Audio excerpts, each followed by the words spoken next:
আজকে হ্যাম্বেলের তৃতীয় বক্তা শায়খ আল আমিন বিন আশরাফ আমি ভাইকে মূল্যবান আলোচনা করার জন্য বিশেষভাবে অনুরোধ করছি। আল আমিন বিন আশরাফ।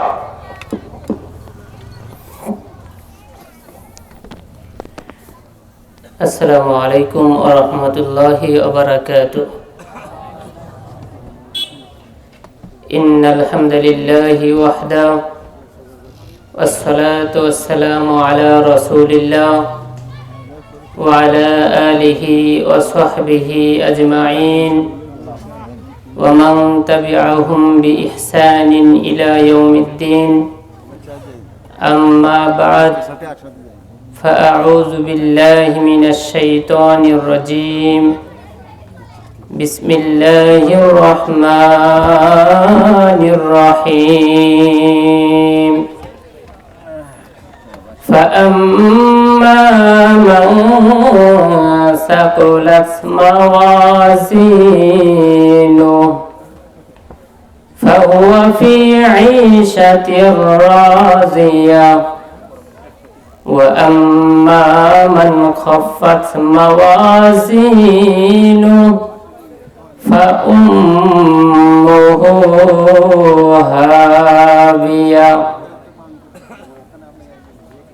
عن أنس بن مالك رضي الله عنه قال قال رسول الله صلى الله عليه وسلم يتبع الميت ثلاثة فيرجع اثنان ويبقى معه واحد يتبعه أهله وماله وعمله فيرجع أهله وماله ويبقى عمله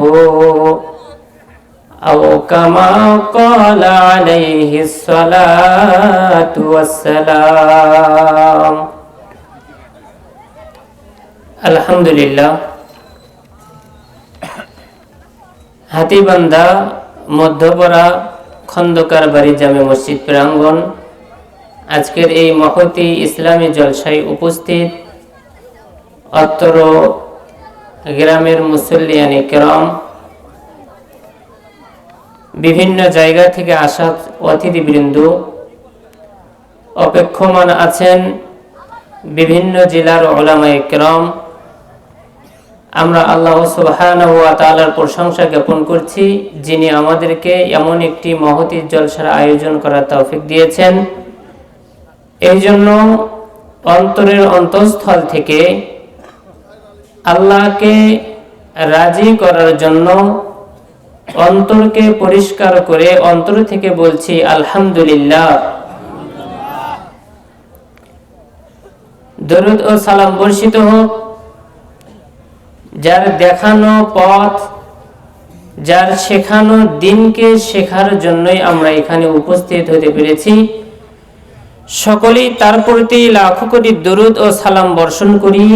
সকলেই বলছি সাল্লাল্লাহু আলাইহি ওয়াসাল্লাম। আমাদের এই আয়োজন নিজেকে পরিবর্তন করার আয়োজন। আশেপাশে যারা আছেন অবশ্যই প্রয়োজনীয় কথা যদি বলতে হয় আস্তে আস্তে কানে কানে বলার চেষ্টা করি, প্রয়োজন না থাকলে আমাদের জবানগুলোকে বন্ধ করি। এরপরে মুসলিম হিসেবে আমাদের উত্তম কাজ হচ্ছে এই মহতি জলসায় আসা এবং বসা, যাতে করে আমাদের পরকালীন জীবনটা সুন্দর হয়, আমরা যেন পরকালীন জীবনে সৌভাগ্যবান হতে পারি। সেই জন্য আমাদের এই মহতি জলসায় আসা একান্ত প্রয়োজন। এরপরেও কথা এটাই সত্য, শয়তান যখন আমাদেরকে ধরেছে, শয়তান যখন আমাদের পেছনে আছে, এই মহতি জলসায় বসার এবং বসে থাকা শেষ পর্যন্ত সবার কপালে জুটবে না, এই কথাই সত্য। তবে আমাদের জন্য পরকালীন জীবনের দরকার আছে। আল্লাহ তাআলা বলছেন, ফাআম্মা মান সাকুলাত মাওয়াজিনু ফাহুয়া ফি ঈশাতির রাজিয়া। কিয়ামতের দিনে বান্দার দুনিয়াতে করা পাপ যেটা খারাপ কাজ করার কারণে হয়, আর দুনিয়াতে করা ভালো ভালো কাজের বিনিময়ে যেটা হয় তার নাম হচ্ছে নেকি বা সওয়াব। কিয়ামতের দিনে নেকি এবং পাপ দুইটাকে মাপ করা হবে, পরিমাপ করা হবে। যদি নেকির পাল্লা নিচে যায়, অর্থাৎ নেকির পরিমাণ যদি বেশি হয়, ফাহুয়া ফি ঈশাতির রাজিয়া, তাহলে সে সন্তোষজনক জায়গাতে থাকে। যেই জায়গাতে থাকলে কোনো মার নাই, কোনো টেনশন নাই, কোনো দুঃখ নাই, কোনো কষ্ট নাই, এমন জায়গা ঈশাতুর রাজিয়া, সেটা হচ্ছে সন্তোষজনক জায়গা জীবনযাপন। আর নেকির পাল্লা যদি উপরে উঠে যায়, গুনাহের পাল্লা যদি নিচে চলে যায়, ফাউম্মুহু হাবিয়া, তাহলে হাবিয়া নামক যে জাহান্নাম সেটা তার মা হবে। মা মানে কি? মা যেমন সন্তানকে ছাড়তে চায় না, সন্তান যেখানেই যাক মা সন্তানকে কাছে টানে। আপনি যেখানেই পালাতে চান, এই হাবিয়া নামক জাহান্নাম আপনাকে শুধু কাছে টানবে, কারণ আপনার গুনাহের পাল্লাটা কি হয়ে গেছে? ভারী হয়ে গেছে। তো নেকির দরকার আছে। যেহেতু আমরা মুমিন, আমরা আল্লাহ তাআলার কথাকে বিশ্বাস করি, এই জন্য আমরা আমাদের রবের দিকে ফিরে যেতে চাই কি না? ইনশাআল্লাহ আমরা আমাদের রবের দিকে ফিরে যাব। এইটাই হচ্ছে মুমিন বান্দার জন্য আবশ্যক। বান্দা তার রবের দিকে ফিরে যাবে। তোমাকে ডাকি যদি একবার আল্লাহ, আমাকে কাছে টানো বারবার। তোমাকে ডাকি যদি একবার আল্লাহ, আমাকে কাছে টানো বারবার। যদি পথ ভুলে যাই, আমাকে দিও ঠাই। যদি পথ ভুলে যাই, আমাকে দিও ঠাই। দিও দিশা এইটুকু আবদার আল্লাহ, আমাকে কাছে টানো বারবার। অন্তর দিয়ে গভীরভাবে লক্ষ্য করি, আমরা আমাদের রবের দিকে ফিরে যাব। গজলের এই কথাগুলোকে যদি অনুধাবন করা যায়, আমরা কতটা নগণ্য, আল্লাহর কাছে কতটা আমরা তুচ্ছ, এটা আমরা বুঝতে পারবো। দুনিয়ার বুকে আমি এক মুসাফির, বুনে যাই প্রতিদিন গুনাহের জাল। স্বপ্নেরা দল বেঁধে রাতে করে ভিড়, আসবে কি কাঙ্ক্ষিত সোনালি সকাল।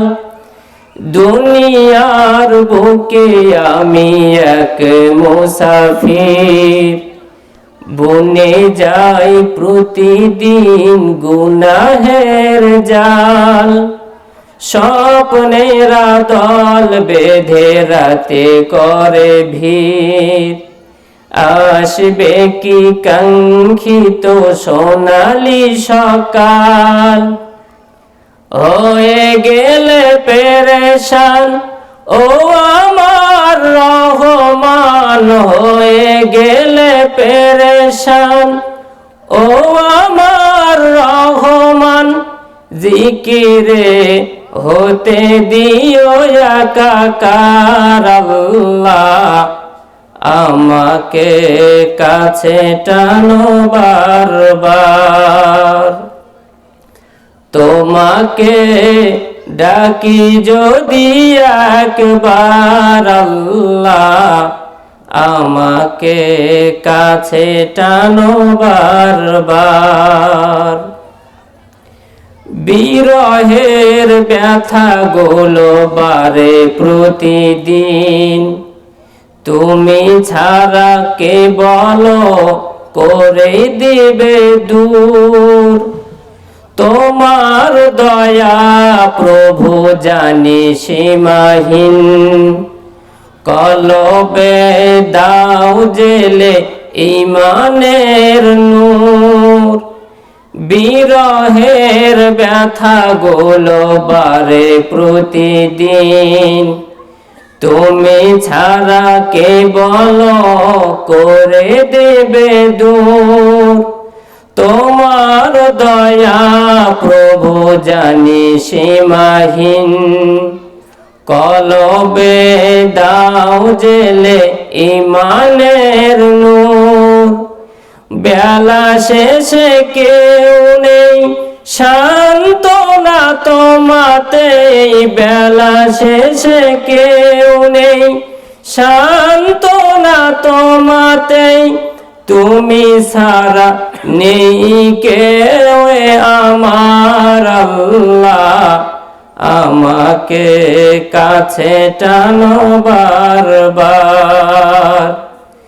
তোমাকে ডাকি যদি একবার আল্লাহ, আমাকে কাছে টানো বারবার। বলেন আল্লাহুম্মা আমিন। আসলেই তাই, দুনিয়ার বুকে যে আত্মীয় স্বজন আছে, যেই পাড়া প্রতিবেশী আছে, এত মেহমান, এত আত্মীয়, আসলেই প্রকৃত পক্ষে আমাদের জন্য কিন্তু কেউই নেই। আনাস ইবনে মালিক রাদিয়াল্লাহু তাআলা আনহু বলেন, রাসূল আকরাম সাল্লাল্লাহু আলাইহি ওয়াসাল্লাম বলেন, ইয়াতবাউল মাইয়িতা সালাসা, তিনটা জিনিস মাইয়িতকে অনুসরণ করে। মরা মানুষকে যখন কবরের দিকে নিয়ে যাওয়া হয়, সেই মাইয়িতের সাথে সাথে তিনটা জিনিস যায়। ফায়ারজিউ ইসনানি ওয়া ইয়াবকা মাহু ওয়াহিদ, দুইটা জিনিস ফেরত আসে আর একটা জিনিস তার সাথেই থেকে যায়। ইয়াতবাউহু আহলুহু ওয়া মালুহু ওয়া আমালুহু, তার সাথে যায় তার পরিবার, তার সাথে যায় তার মাল, তার সাথে যায় তার আমল। ফায়ারজিউ আহলুহু ওয়া মালুহু, তার আত্মীয় স্বজনও ফেরত চলে আসে, তার মালও ফেরত চলে আসে। ওয়া ইয়াবকা আমালুহু, তার সাথে তার আমল থেকে যায়। তার সাথে তার কোনো সম্পদ নাই, তার সাথে তার কোনো পরিবার নাই, তার সাথে তার কোনো মাল নাই। যেই জিনিসটা থাকবে তার নাম হচ্ছে আমল। দুনিয়ার বুকে আমল যদি ভালো না হয়, দুনিয়ার বুকে আমল যদি কারো সুন্দর না হয়, কিয়ামতের দিন সেই ব্যক্তির জন্য ভয়ানক শাস্তি আছে। অনুরূপভাবে কিয়ামত শুরুর পূর্বেই যেই জিনিস মানুষকে কবরে রাখা হয়, কবরের ভেতরেও তার জন্য যন্ত্রণাদায়ক শাস্তি। মানুষের সঙ্গী হচ্ছে তার আমল, আমল ছাড়া তার জীবনে আর কিচ্ছু গ্রহণযোগ্য নয়। এই জন্য মানুষের সবচাইতে বেশি যেটা প্রয়োজন আমল। আমি আজকে আপনাদের সামনে কয়েকটি আমল নিয়ে কথা বলবো। আমরা সালাত আদায় করতেছি, আমরা নেকি পাই। সিয়াম রাখতেছি, নেকি পাই। জিকির করি, নেকি পাই। যখন করি তখন নেকি পাই। কিন্তু কয়েকটি আমলের কথা বলছি, যেটা আপনি মারা যাবেন, আপনার আমল নামা বন্ধ, খাতা বন্ধ হয়ে আছে, কিন্তু আপনি কবরে শুয়ে থেকে নেকি পাবেন। সুবহানাল্লাহ। এমন তিনটি আমলের কথা আমি আপনাকে বলছি। আবু হুরায়রা রাদিয়াল্লাহু তাআলা আনহু থেকে বর্ণিত, আল্লাহ রাসূল সাল্লাল্লাহু আলাইহি ওয়াসাল্লাম বলছেন, ইযা মাতা ইবনু আদম, আদম সন্তান যখন মারা যায়, ইনকাতা আনহু আমালুহু ইল্লা মিন সালাস, তার আমলনামা বন্ধ হয়ে যায়। সালাত আদায় করতেছিল, এখনই যদি সে মারা যায়, সালাতের নেকি সে আর পাবে না। সিয়াম রাখতেছিল, এখনই যদি ব্যক্তি মারা যায়, সিয়ামের আর নেকি পাওয়ার সম্ভাবনা নাই।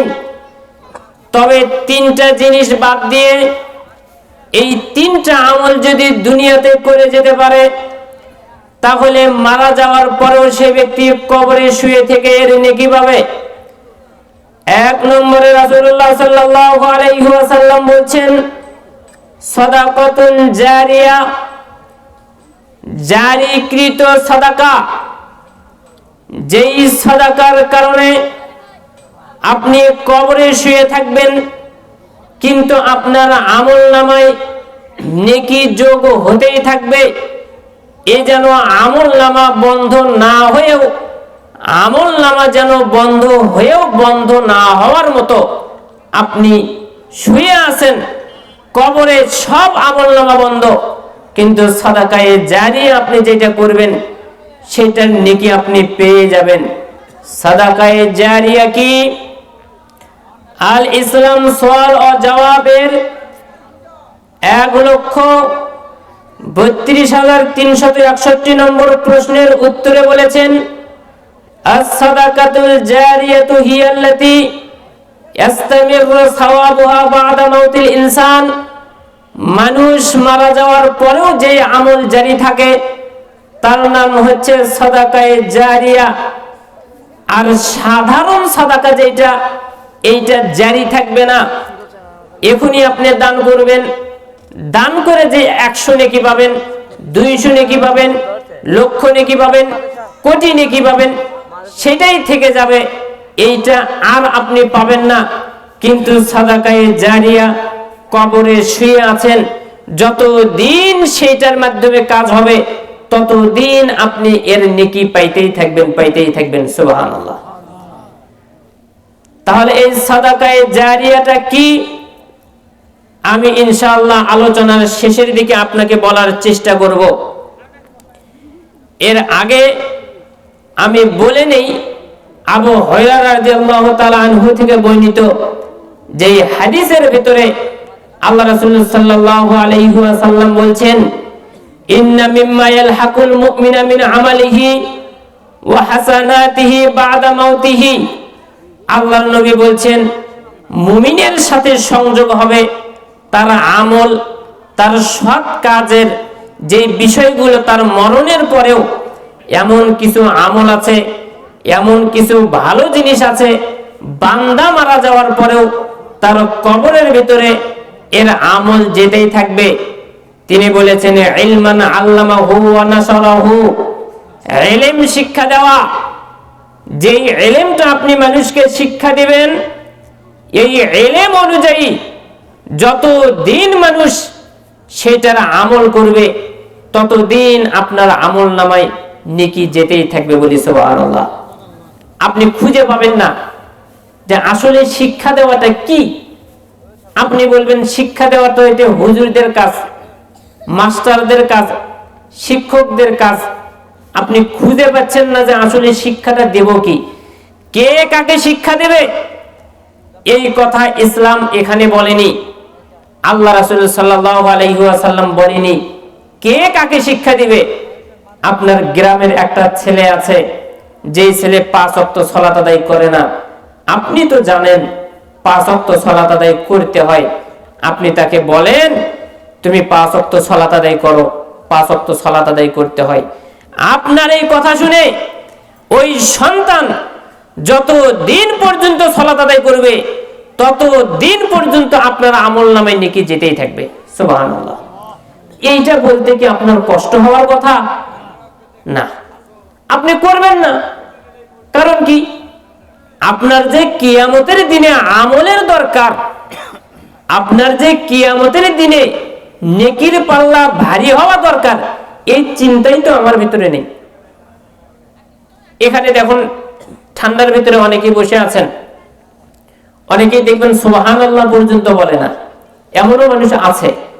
সুবহানাল্লাহ বলতে বলবেন, সুবহানাল্লাহ বলে না, অলসতা, অলস, জবানই খুলতে চায় না। অথচ হাদিস বলছে একবার যদি সুবহানাল্লাহ বলা হয় তাহলে তার মিজানের পাল্লা ভারী হয়ে যায়। সুবহানাল্লাহ, যদি সুবহানাল্লাহি ওয়াল হামদুলিল্লাহি বলে, তামলাআন আও তামলাউ মা বাইনাস সামাওয়াতি ওয়াল আরদ, আসমান এবং জমিনের মধ্যে যে ফাঁকা জায়গা আছে, এই ফাঁকা জায়গাটা পূর্ণ হয়ে যায় যদি কেউ সুবহানাল্লাহ আলহামদুলিল্লাহ বলে।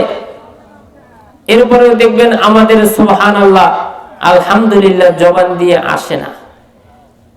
মিজানের পাল্লাকে ভারী করার জন্য আসমান এবং জমিনের মাঝখানে যা আছে এইটাকে ভারী করার জন্য, পূর্ণ করার জন্য, অন্তরের অন্তঃস্থল থেকে আল্লাহকে খুশি করার জন্য বলছি আলহামদুলিল্লাহ।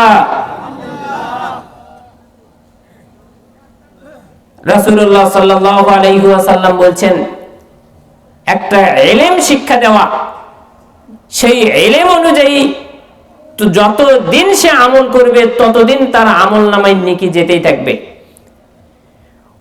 ওয়া ওয়ালাদান সালিহান তারাকাহু, সৎ সন্তান রেখে যাওয়া, দুনিয়াতে সৎ সন্তান রেখে যাবেন। এই সন্তান যতদিন ইবাদত করবে, যতদিন তার রবকে ডাকবে, যতদিন তার প্রভুকে ডাকবে, ততদিন আপনার আমল নামায় এর নেকি যেতেই থাকবে। সুবহানাল্লাহ। আপনি যখন কবরে চলে গিয়েছিলেন, আপনি যখন কবরে চলে গেলেন, আপনার তো আমল নামা বন্ধ হয়ে আছে, আপনি এখন জাহান্নামের বাসিন্দা হয়ে আছেন, আপনার অবস্থা এখন খারাপ। জাহান্নামের বিছানা বিছিয়ে দেওয়া হয়েছে, জাহান্নাম থেকে আসার জন্য, সেই গরম হাওয়া আসার জন্য জাহান্নামের সাথে আপনার রাস্তাকে সংযোগ করে দেওয়া আছে। এইটা আপনার অবস্থা। দুনিয়াতে যখন আপনি একটা ভালো সন্তান রেখে গেছেন, সন্তান যখনই আমল করে, সন্তান যখনই সৎ কাজ করে, আপনার আমল নামায় তো নেকি যাচ্ছে। যত আপনার আমল নামায় নেকি যাচ্ছে, আপনার অবস্থা আস্তে আস্তে ভালো হচ্ছে। এই যে অবস্থা ভালো হচ্ছে, তখন আপনি জিজ্ঞাসা করবেন এমনটা কেন হচ্ছে? এটা তো আমার অবস্থা তো নয়। আমি যা আমল করে আসছি, আমি যা গুনাহের কাজ করে আসছি, তাতে তো আমার এই অবস্থা তো নয়। তো অবস্থা কেন ভালো হচ্ছে? তাকে বলা হবে তুমি যে সৎ সন্তান রেখে এসেছিলে, ওই সৎ সন্তান তোমার জন্য দোয়া করতেছে, ওই সৎ সন্তান ইবাদত বন্দেগী করতেছে, যার আমলের কারণে নেকি তোমাদের আমল নামায় আসার কারণে তোমাদের অবস্থা এখন ভালো হচ্ছে। সুবহানাল্লাহ। সৎ সন্তান দুনিয়াতে থাক, এই যে আমাদের আশা, আমাদের সন্তানকে মানুষের মতো মানুষ করব, এইটা আমাদের আশা।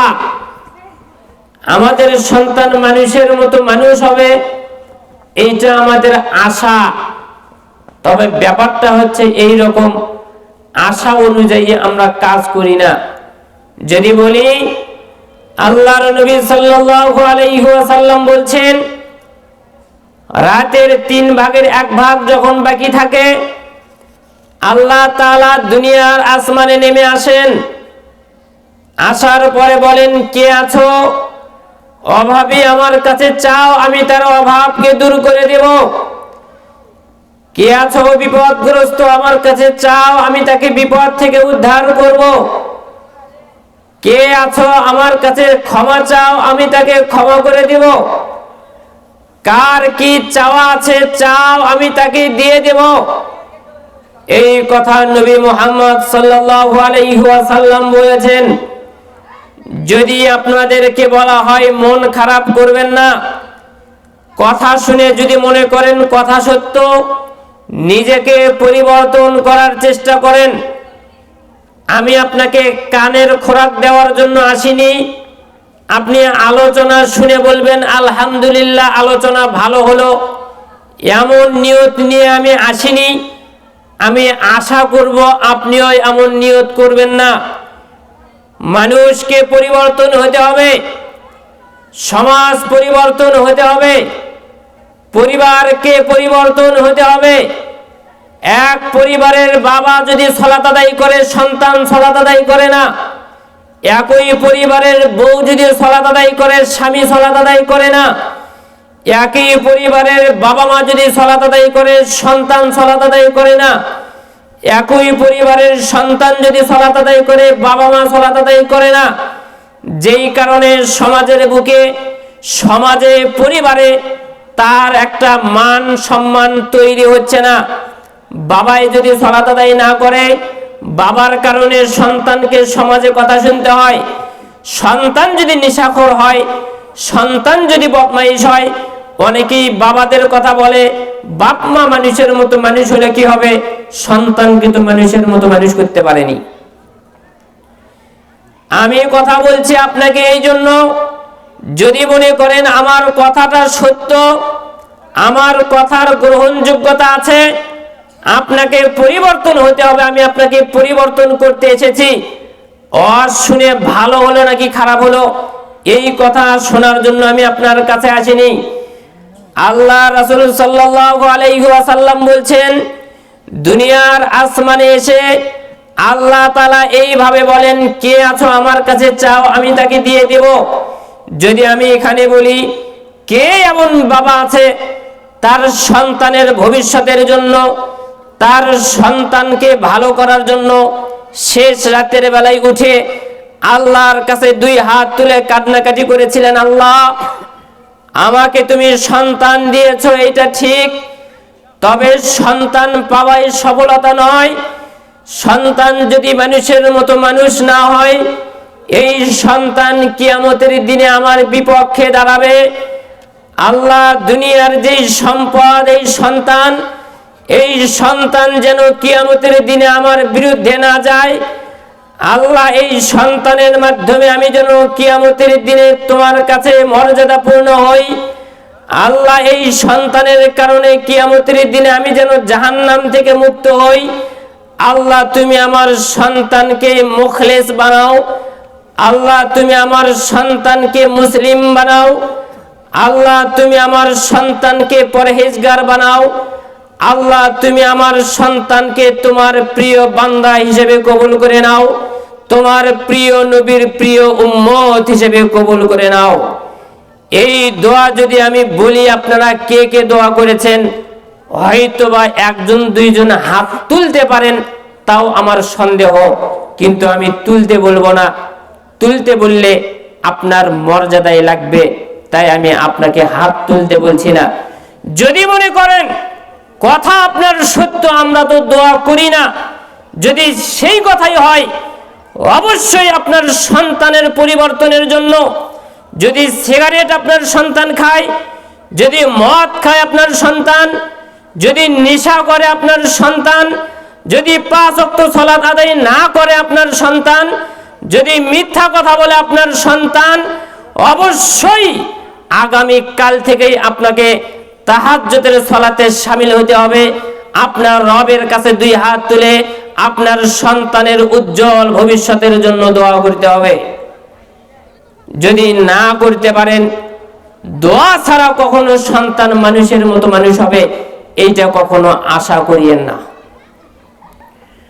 সম্মানিত মুসলিম দিনী ভাই, রাসূলুল্লাহ সাল্লাল্লাহু আলাইহি ওয়াসাল্লাম তিনি বলছেন, যেই সমস্ত আমল দুনিয়াতে করে গেলে কবরের ভিতরে থাকার পরেও নেকি পাওয়া যায়, তার 2 নম্বর হচ্ছে ইলমিন ইনতাফাউ বি, এমন ইলম যেই ইলমের মাধ্যমে মানুষ উপকৃত হয়, এমন ইলম যেই ইলমের মাধ্যমে মানুষ উপকৃত হয়। লিকাউল বাবিল মাফতুহ, 16 নম্বর খণ্ডের 117 নম্বর পৃষ্ঠায় ইবনে উসাইমিন রাহিমাহুল্লাহকে প্রশ্ন করা হয়েছে, আল্লাহর নবী সাল্লাল্লাহু আলাইহি ওয়াসাল্লাম যে বলেছেন মানুষ যখন মারা যায় তার আমল তো বন্ধ হয়ে যায়, তিনটি ছাড়া। 1 নম্বরে হচ্ছে সাদাকায়ে জারিয়া, 2 নম্বরে তিনি বলেছেন যে উপকারী ইলম। তো তাকে প্রশ্ন করা হলো, হালিল মুরাদু বিহি আল ইলমুশ শারঈ আম আল ইলমুদ দুনয়ি, দুনিয়াবি ইলম নাকি শরঈ ইলম, ইসলামের ইলম? এই ইলম দ্বারা কোন ইলমকে উদ্দেশ্য করা হয়েছে? ইবনে উসাইমিন রাহিমাহুল্লাহ তিনি উত্তর দিয়েছেন, আন্নাল হাদিসা আম, এটা হচ্ছে ব্যাপক হাদিস। এখানে আম ভাবে বলা হয়েছে যেই কোনো ইলমে আপনি মানুষকে দেন না কেন সেটা উপকারী কিনা, তাহলেই আপনি এর জন্য নেকি পেয়ে যাবেন। যেমন কি আপনাকে একজন এসে বলছে, চাচা জমিতে যে ধান করা লাগে, ধানে আমি কিভাবে ধানের চাষ করব? আচ্ছা, ধানের চাষ যদি ভালো হয় এইটা মানুষের ক্ষতি নাকি উপকার? উপকার। এইটাও উপকারী ইলম। যা আছে আপনি সেটাই দেন, পরামর্শ যা আছে সেটাই দেন। শুধু এতটুকু চিন্তা করেন আমার এই পরামর্শ ক্ষতি হবে নাকি উপকার। যদি বলেন উপকার, তাহলে এই উপকারী ইলম দেওয়ার কারণে আপনি মারা যাওয়ার পরেও ওই ইলম অনুযায়ী যতদিন মানুষ আমল করবে ততদিন আপনার আমল নামায় নেকি যেতেই থাকবে। সুবহানাল্লাহ। উপকারী ইলমের একটা হাদিস আপনাকে শোনাই।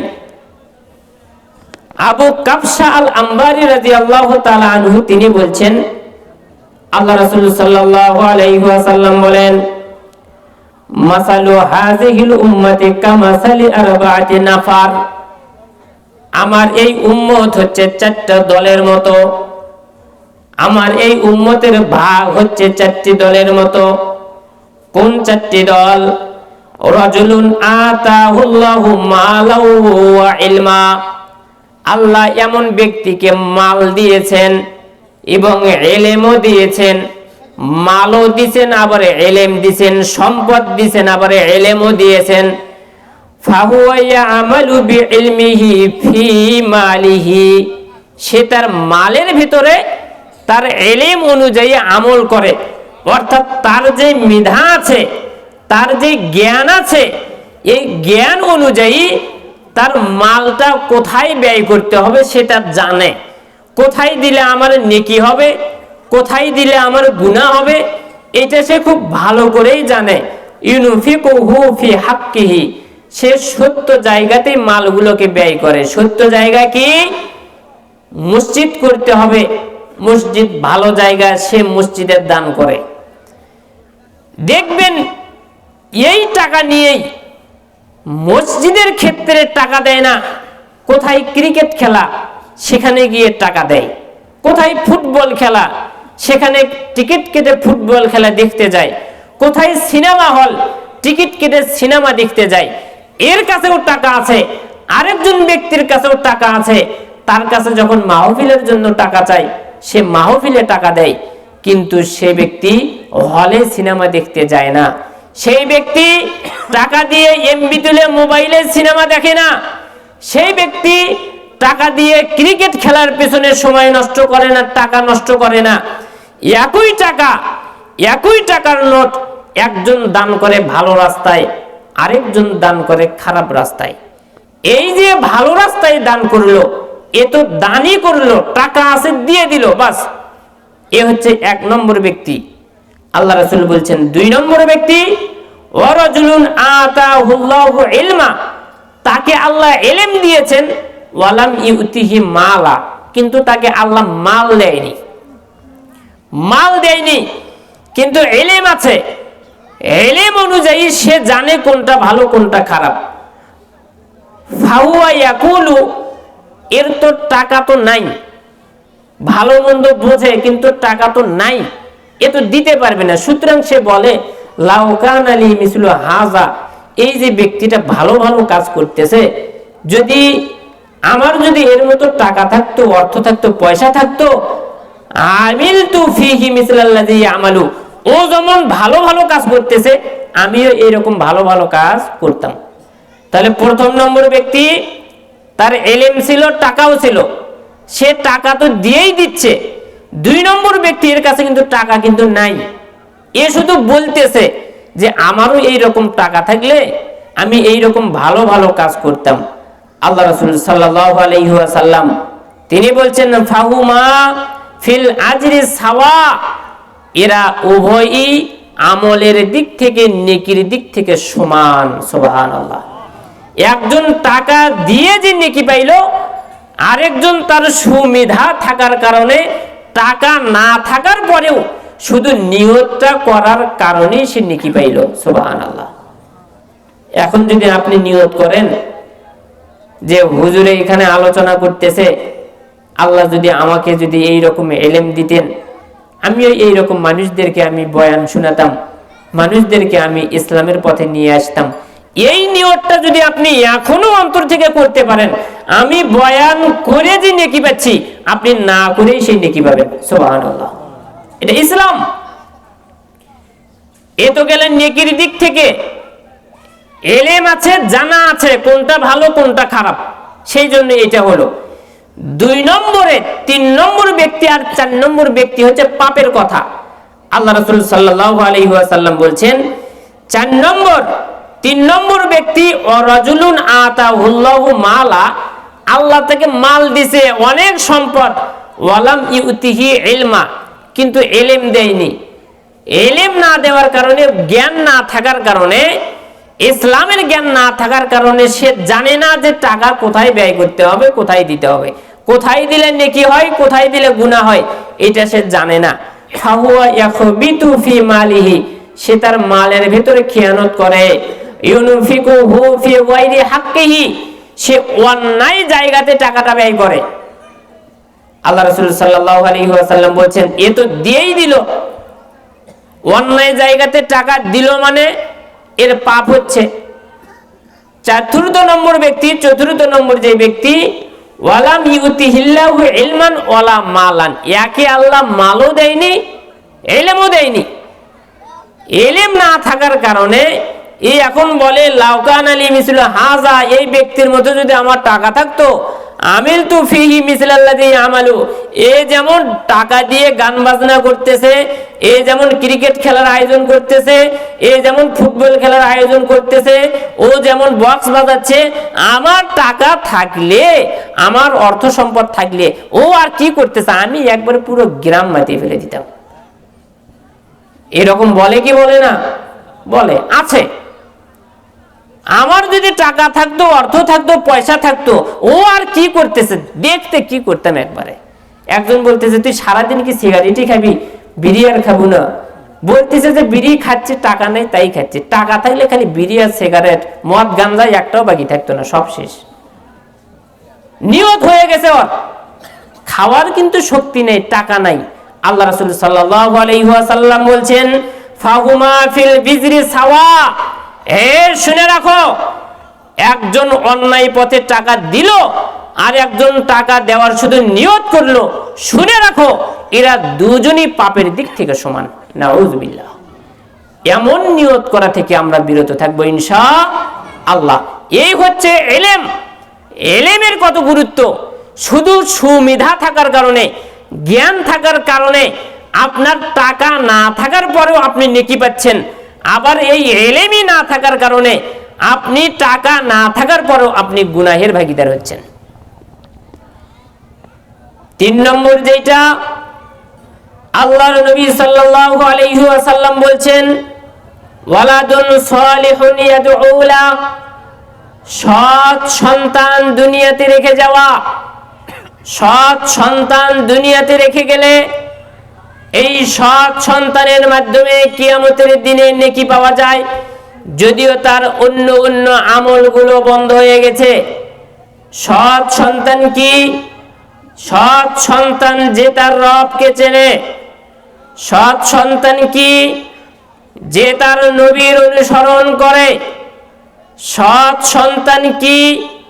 যে ইসলাম মেনে চলে। সৎ সন্তান কি? যে তার নবীর পরিপূর্ণ অনুসরণ করে। সৎ সন্তান কি?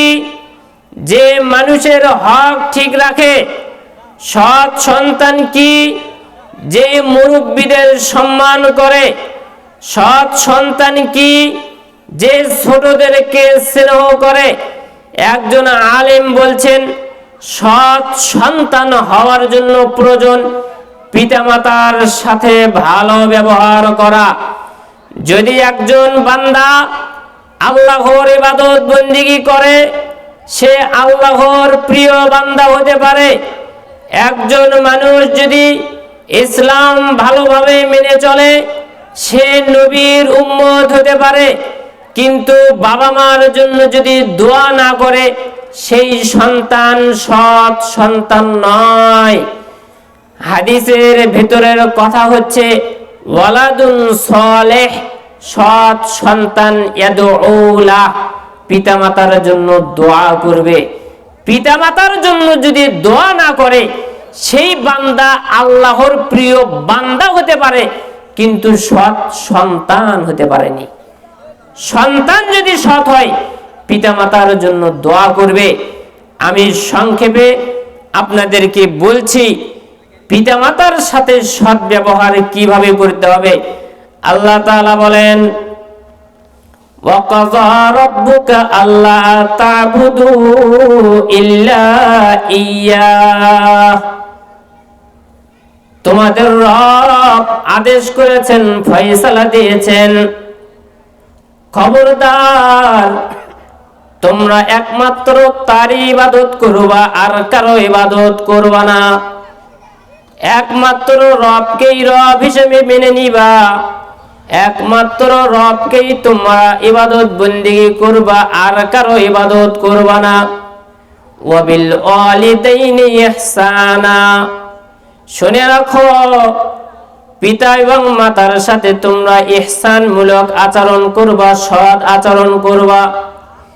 ইম্মা ইয়াবলুগান্না ইনদাকাল কিবারা আহাদুহুমা আও কিলাহুমা, ভালো করে শোনো, পিতা মাতার কোনো একজন অথবা দুজনই যদি বার্ধক্যে পৌঁছে যায়। আমরা জানি দুনিয়াতে বাবা এবং মা যখন চলাফেরা করে, দুনিয়াতে তারা আমাদের ছায়া। একজন সন্তানের জন্য মা যেমন জরুরি, একজন বাবাও তেমন জরুরি। বাবা ছাড়া যেমন দুনিয়ার বুকে পরিচয়টাই পরিচয়হীন হয়ে যায়, মা ছাড়া যেন মায়া মহব্বতি আর দুনিয়াতে থাকে না। কিন্তু যখন দেখা যায় এই মা এবং এই বাবাই যখন বার্ধক্যে চলে যায়, অনেক সন্তানের কাছে এই বাবা এবং মাই যেন ভারী হয়ে যায়। এই সন্তানের কাছে মা এবং বাবাকে আর ভালো লাগে না, কারণ বাবা এখন বিছানায় পেশাব করে, এইটা সন্তানের আর পরিষ্কার করতে ভালো লাগে না। মায়ে এখন বিছানায় পড়ে আছে, সন্তানের এইটা আর ভালো লাগে না।